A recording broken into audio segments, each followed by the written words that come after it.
하나님의 은혜가 우리 사랑하는 성도들 가운데 가득하게 되기를 축복합니다. 오늘 이 컴퓨터 음향 장치가 약간의 문제가 생겨서 우리 나중에 기도할 때 배경 음악이 바뀌어도 여러분 놀라지 마시고 주님만 바라보고 기도하시면 되겠습니다. 제가 전도를 하다 보면 또 전도하지 않아도 우리 주변에서 아주 흔하게 만날 수 있는 사람들이 있는데 교회에 대해서 부정적인 사람입니다. 다른 이야기할 때는 아주 밝게 잘 이야기하다가 교회 이야기만 나오면 굉장히 교회와 성도들에 대해서 아주 부정적인 사람, 또 막 비난을 하는 사람들 쉽게 만날 수가 있습니다.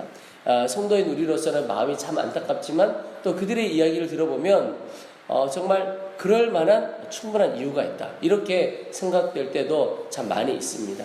이것은 교회가 본이 되고 또 칭찬받을 만한 공동체여야 하는데 교회와 성도들의 삶이 보여주는 것이 그러지 못할 때가 있었기 때문이다 하는 생각을 갖습니다. 그러나 참 놀랍게도 이 시대의 교회와는 다르게 초대교회와 성도들은 백성들에게 칭송받는 공동체였습니다. 오늘 13절에 그 나머지는 감히 그들과 상종하는 사람이 없으나 백성이 칭송하더라. 여러분, 여기 성경에서 그냥 칭찬하더라가 아니라 칭송하더라 이렇게 표현되어 있죠. 이 말은 칭찬하고 좀 수준이 다른, 차원이 다르게 높이는 그런 칭찬을 칭송이라고 말하죠. 저는 말씀을 묵상하면서 참 고민스러운 것이, 지금 이 시대에 이렇게 비난받고 부정당하는 이런 교회와 그 시대 초대교회 사이에 어떤 차이가 있길래 이렇게 그냥 이 시대 교회는 칭찬만 받아서 좋은데 이 칭송하는 이 차원이 발생하는 것일까? 어떤 차이가 있을까? 오늘 12절 말씀에 보시면 사도들의 손을 통하여 민간에 표적과 기사가 많이 나타나매 그랬습니다. 우리가 요한복음에도 말씀을 나누면서 표적이라는 표현을 나누는데, 이 표적과 기사라는 것은 이 일을 보니까 예수님이 주님이시구나라는 것을 알 수 있는 일, 이런 것들을 표적과 기사라고 하는데, 많은 경우에 실제로 구체적으로 되어지는 것은 어떤 일이냐? 육체가 치유되어지는 일입니다. 또 마음이 치유되어지는 일, 그러니까 더러운 귀신에 붙잡혔다가 노임을 받는다든지, 보지 못하는 자가 보게 된다든지, 안진병이가 일어난다든지, 이런 일들입니다. 그러니까 죄와 사망의 권세에서 노임을 받는 일들이 이 일에 많았다는 겁니다, 이때에. 그런데 요 12절 말씀 중에 중요한 것 하나가 민간에라고 하는 말씀입니다.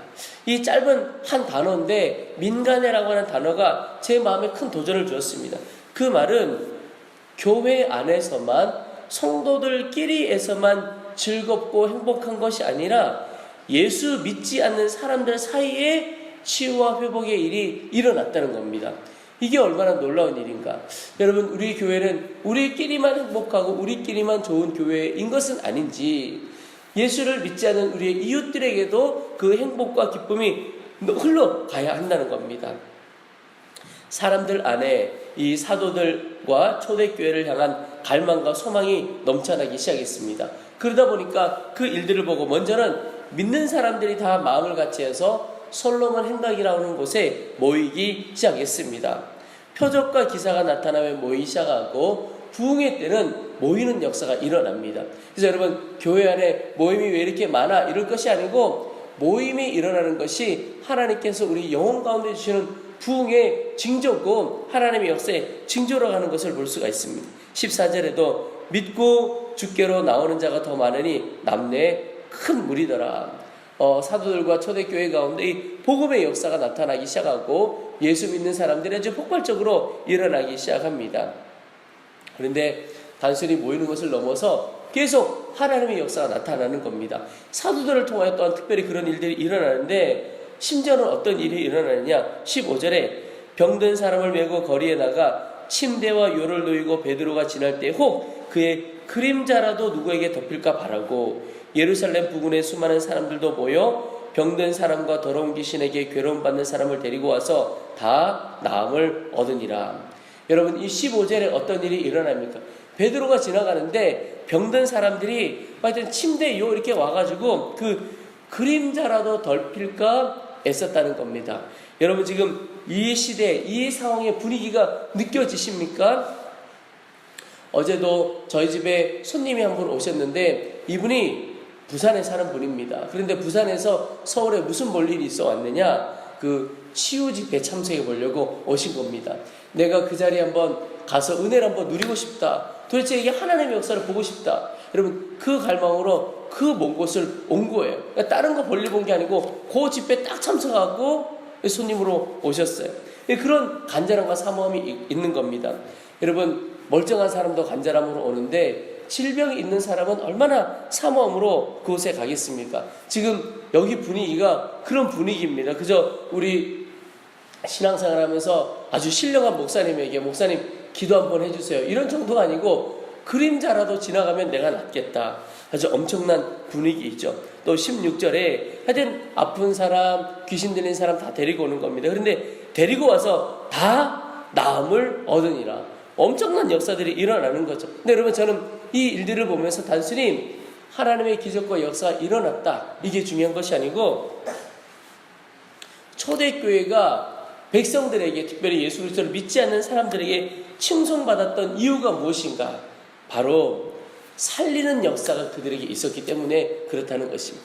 초대교회는 사랑의 공동체, 믿음의 공동체, 기도의 공동체 다 좋습니다. 근데 더 중요한 것 하나가 살리는 공동체였다는 거예요. 이게 우리끼리만의 공동체가 아니고 예수를 몰라서 죄와 사망 권세에 매여 있는 자들, 육신의 아픔을 가진 자들, 너무너무 어려운 이들이 있죠. 그들을 살려내는 공동체였다는 것입니다.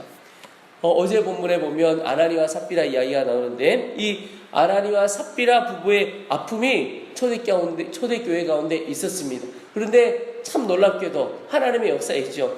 그 사건을 통해서 교회가 더욱 거룩하고 정결하게 되었습니다. 그리고 성령의 역사가 나타나기 시작하는데 살리는 역사가 있었기에 그 교회가 초대교회와 성도들이 칭송을 받았다는 것입니다. 여러분 지금 우리 시대의 교회는 살리는 교회인가? 다른 교회 멀리 갈 것 없고 우리 교회는 살리는 교회인가? 라는 것을 살펴봐야 하겠습니다. 요즘 시대의 교회를 보면 전체 통계를 보면 초신자가 예수 믿고 늘어나는 경우가 적어진 시대입니다. 근데 오히려 교회를 이렇게 옮겨가게 되는 경우가 많이 있습니다. 물리적으로 어쩔 수 없어 멀리서 이사를 왔다든지 이렇게 옮겨가는 분들도 있지만 그러나 교회의 상처와 아픔을 가지고 옮겨가는 분들도 있습니다. 근데 여러분 교회 안에서 상처와 아픔을 가지고 교회를 옮겨가는 그런 교회 안의 사람들도 있는데 교회 바깥의 사람들의 눈에는 교회 안에서 되어지는 일들이 어떻게 보이겠습니까? 이건 말할 것도 없는 것입니다.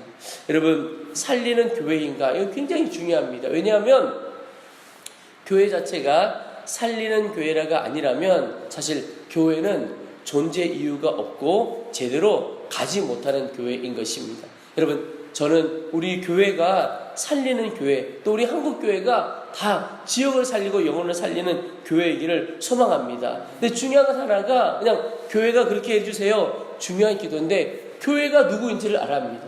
여러분 교회가 우리 한 사람 한 사람 자신이 교회입니다. 여러분 함께하는 교회입니다. 그러면요 내 자신이 그냥 함께하는 교회예요.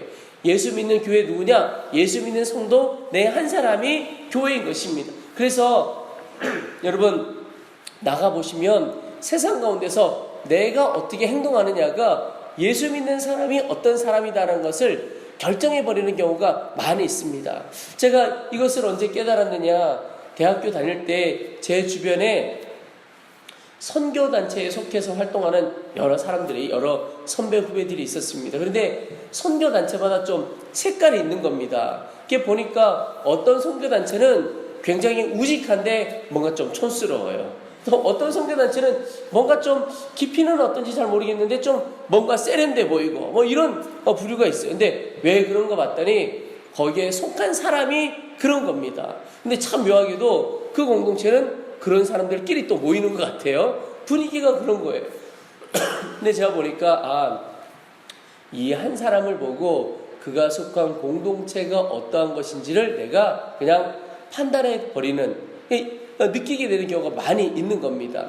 세상 사람들이 교회를 향하여 느끼는 것이 우리 성도인 한 사람 한 사람이 어떻게 하느냐, 그거 보고 교회는 그래, 성도는 그래, 이렇게 느끼게 되는 거죠. 그래서 여러분, 교회가 살리는 교회가 되려면 우리 성도인 한 사람 한 사람이 살리는 사람 되어지면 됩니다.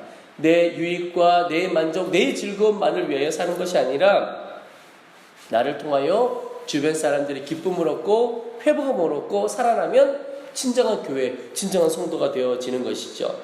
살리는 자 되어지게 하시옵소서. 큰 기도 제목입니다. 그런데 어떻게 그렇게 살리는 자가 될 수 있을 것인가? 오직 성령의 능력으로만 가능한 일입니다. 오늘 베드로 이야기도 나오지만 베드로를 비롯해서 사도들 그리고 초대교회 성도들, 이 사람들이 어떻게 이전과는 다르게 완전히 새로운 능력의 사람으로 바뀌게 되었느냐? 오직 성령의 능력입니다. 베드로만 해도 조급하고 성격 불같고 또 비겁하고 두려워했던 사람이죠. 그런데 성령의 능력으로 완전히 바뀌게 되었습니다. 어디에서도 주의 복음을 담대하게 전하고 감옥에도 두려움 없이 가게 되고, 여러분 오늘 내 마음과 내 심령을 주님께 맡기고 성령의 능력을 구해보시기 바랍니다. 그리고 하나님 살리는 자의 인생 되어지기를 원합니다. 이렇게 기도하기를 원합니다.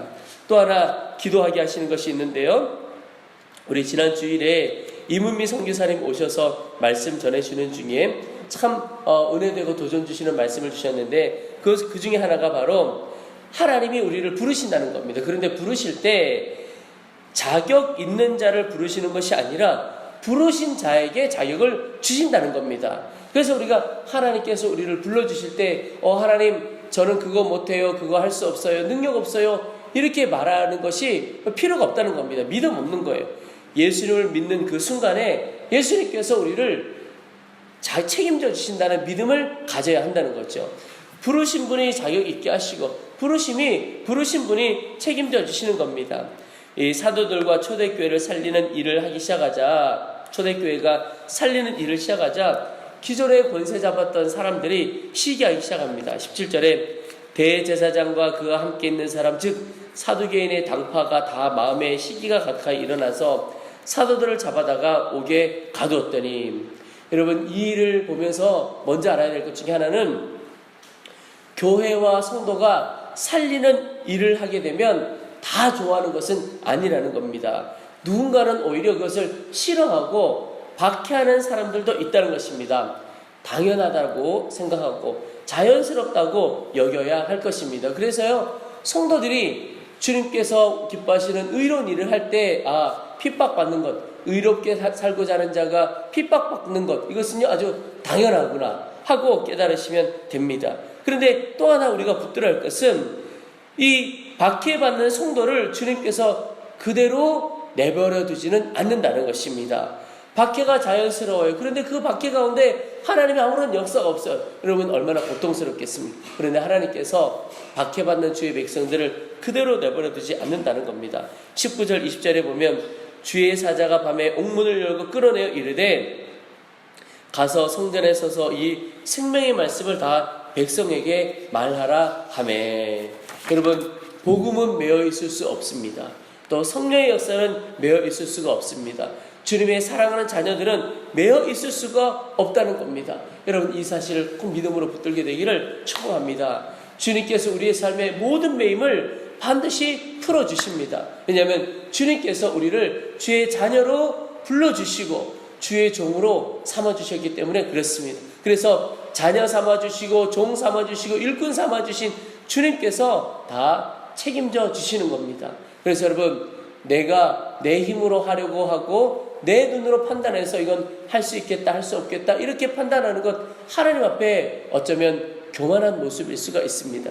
순전한 마음으로 하나님 앞에 믿음으로 나아가는 자는 나의 능력 보는 자가 아니라 하나님의 능력을 묻고 부르신 이가 공급하시고 채워주시고 부르신 이가 자격있게 능력있게 하심을 믿고 나아가는 사람입니다.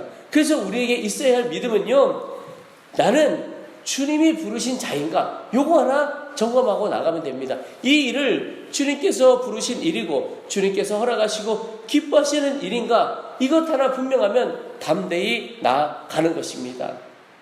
우리 믿음 재정 강의할 때도 우리 조명 선교사님께서 선교할 때 이 일을 주님께서 기뻐하시는 일이고 이 일을 주님께서 인도하시는 일이냐? 그러면 내 손에 얼마가 있는가 그건 중요하지 않다는 거예요. 하나님께서 인도하시고 허락하신 일을 하면 어떻게 구하라? 담대히 구하라. 그러면 하나님께서 주시겠다고 말씀을 하신 것이죠. 여러분, 우리는 주님께서 사랑하시고 부르신 자인가? 이것 하나 분명하면 우리 인생 주님께 다 맡길 수가 있고 하나님께서 주시는 자유와 능력을 경험할 수가 있습니다. 이 베드로 사도들 감옥에 갔지만 오히려 주님을 드러내는 삶으로 하나님께서 바꿔주신 것을 볼 수가 있습니다. 감옥에 갔어요. 근데 오히려 감옥에서 나왔습니다. 그 누구의 도움도 없이 나왔어요. 하나님의 영광을 드러내게 되었습니다. 여러분, 오늘 우리의 삶이 혹 감옥에 있는 것 같은 어려운 형편일지라도 여러분, 주님께서 바꿔주십니다. 오히려 감옥 같은 삶을 살아간 것 때문에 더 하나님의 영광을 드러내게 될 것입니다. 채우시고 책임져 주시는 그 주님을 믿음으로 바라볼 수 있게 되기를 주님의 이름으로 축원합니다. 우리 이제 말씀 붙들고 기도하겠습니다. 먼저는 하나님, 내 마음을 주님께 온전히 맡기고 성령의 능력을 내 가운데 부어주옵소서. 그래서 성도인 우리 한 사람, 교회인 우리 교회가 살리는 교회, 살리는 성도 되어지도록 도와주옵소서. 두 번째는 하나님, 부르신 이가 우리를 책임져 주심을 믿습니다. 어려움을 영광으로 바꿔주시는 주님이신 것을 믿사오니 주여 믿음으로 우리를 책임져 주시고 인도하시는 주님만을 바라볼 수 있도록 도와주옵소서. 우리 주님의 이름을 한번 부르고 간절한 마음으로 함께 기도하겠습니다.